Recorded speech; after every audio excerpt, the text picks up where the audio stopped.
Imagine if you could watch a year-long war in just 1 minute. Guess what? We can. The Korean War. Um, yeah, the Koreans crushing the North Koreans. Now the South Koreans crushing with American help. And now the Chinese arrive. Yeah, it's just a back and forth. This attack has made it clear beyond I all won't doubt commentate that much, that just the international enjoy. communist movement is willing to use armed invasion to conquer Almost independent 2 nations. million men. 他们要打就救，要打就救。 Greatly underestimated. Korea was a I direct greatly challenge to the underestimated principles of the the United Nations. scale of the That Korean War. challenge was met by an overwhelming response. 3 million men. We think of those who were called upon to lay down their lives in that far-off land to prove once again No more Chinese that only arriving. courage and sacrifice No, actually can starting keep to freedom alive upon the both earth. sides. And that's the end. Yeah, we all know it ended in a stalemate, but I never thought of the casualties. Like, look at that. 2.5 million casualties. Now we have the members of the Organization of the Ibero-American States, which I think is like a loose union for trade and culture and that stuff. But it looks like it's mainly the former Spanish and Portuguese sphere of influence, with like almost all of the former colonies being members. And what are observers? Why is Luxembourg an observer? What? Population density map of China. Yeah, we see China doing China stuff. Having a billion people here and no one there. Except randomly there. Yeah. Let's move on. Unemployment rate 2022. Between the age group 20 and 64. With the lowest being Italy with around 65%. And the highest with... I don't think that map is correct. I'm pretty sure the unemployment rate isn't in Germany at 20%.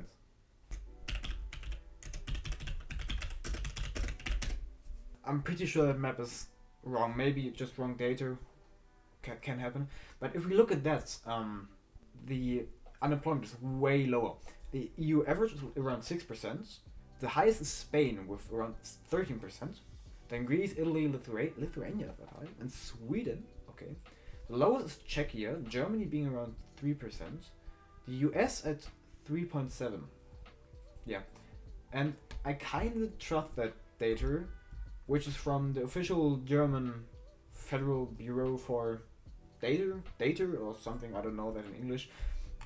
I trust that more than a random map I found on Reddit. Now we have MacArthur's Universal Corrective Map of the World, which is like a technically 100% correct map of the world. But you can see it's upside down. I really don't like it. It makes me a bit sick. Where is that even centered? Like Indonesia? The Pacific? Well, I don't know. Let's move on. So originally I planned to take that map in, but the resolution isn't really that great and you can't even redetect there. But I know you guys love Rome. I love Rome too. Here you have Rome.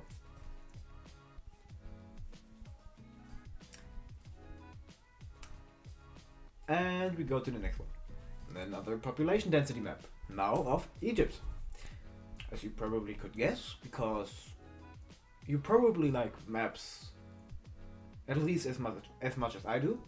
We have Egypt and everyone lives near the Nile. Because there's water. And this is desert, and desert not good. Not good for living there. Yes.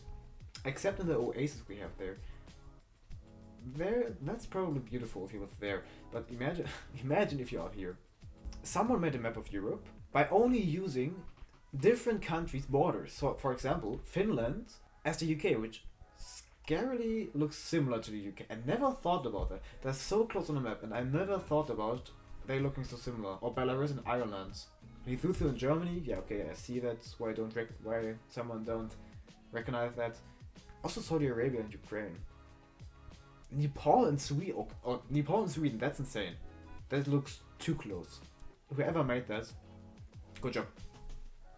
I like. Oh man. We have the result of the 2016 referendum for Brexit. As all of you will know, the EU left the EU, the UK left the EU, and now they aren't doing so hot. We'll probably also see in that map one of the main reasons why Scotland wants to, get independent. Same with Northern Ireland. All of England voted for Brexit. If you live in the countryside, you voted Brexit. Except London. Makes sense. And Gibraltar. And I mean, if we look at that, 60% want to rejoin. We probably all know that it was a horrible idea, as we see here.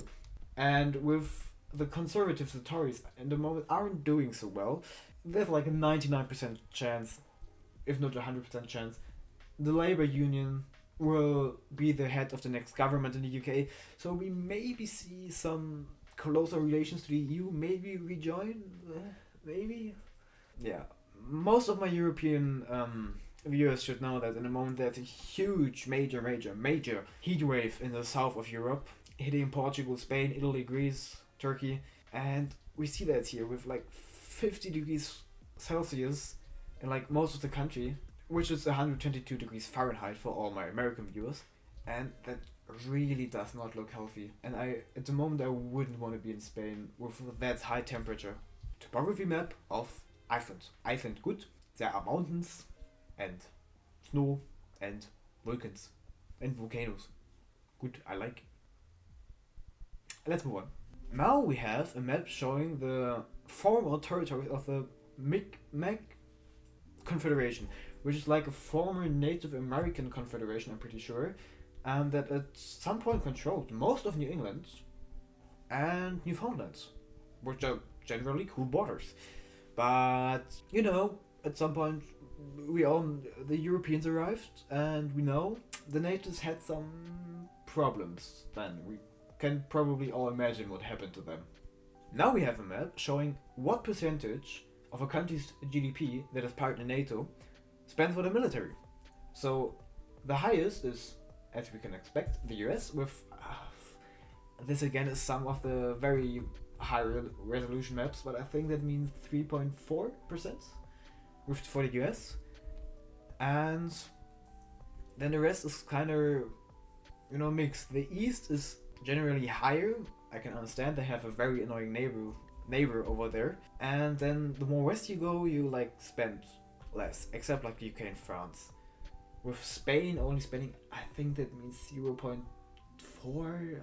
I don't know. Also Belgium having the same, and then Germany. We're spending like 1.4 for our military, and oh Jesus, our military is so shit. We don't have like helicopters that fly. But yeah, we'll probably see all of that getting pumped up in the next years. Okay guys, I have finally some good news. If you look at that map from India, it's from 2005 to 2006. We see poverty everywhere, horrible, like especially in the north. That's not good in any way. But if we look at this map, which is the same map previously, but it's from 2019 to 2021, and we see the poverty dropped dramatically, like it improved everywhere. Look again at that map, and then compare it to now. And that in only 15 years. That's just some good work done there. Look at like Rajasthan. I'm sorry, I can't pronounce that. At 3.6%. 2005 at 62. Or Uttar Pradesh, now at 6.6. We will probably, I hope at least, we will probably see that going down in the future even further, but that's just crazy what they achieved. Okay, now I actually need your guys' help. Someone pointed out that map and wondered if somebody would know from which date that map is. Nobody could really figure it out, so I tried. You have like some hints, like Australia is still called New Holland, and weirdly the Americas aren't on the map. New Zealand isn't there, but Australia is completely discovered. So I would guess like the 1880s, 1850s, maybe? Please, if somebody of you knows, please let me know in the comments. I really want to help this guy because like there were like 100 people, no one would really know. Maybe you could also like guess. Would also help getting the general thought about that. Religious map of Yugoslavia. We have some Catholics, we have some Orthodox, we have some Islam. You probably know the history behind that. I just wanted to show them. Here you have. Let's move on. So we now have a map showing territories that at some point were, for a certain time, I think 100 years, controlled by a Muslim state and their religion today. So we have like still today majority Muslim countries like Turkey, Algeria, Tunisia, Bosnia, Albania, that stuff. And then the rest is what were conquered at some point by like the caliphates, the Ottomans and that stuff, and is today again Christian. Like Iberia, obviously with Spain, the Balkan, and that region, like Crimea, the stuff in Ukraine, and to the east more in Russia, which were controlled by the Tartar, which appears to be a meal. Okay, I guess that were ruled by the Tartar. So, we now see a map showing the Japanese Empire at its height, which was around like 1943, I think. We have in red the proper Japanese Empire. In this more light red, we have the puppet states, like Manchuria and Thailand. And then in blue, we have the main anti-Japanese forces. We have the USA, the whole British Empire, and China. Also, that doesn't include like places like France and all that stuff. So we probably see why they didn't won that whole war thing. Yeah, that doesn't look like fun to fight. And yeah, that was the last map. I hope you guys enjoyed. Please comment, like, subscribe, please. And have a great day.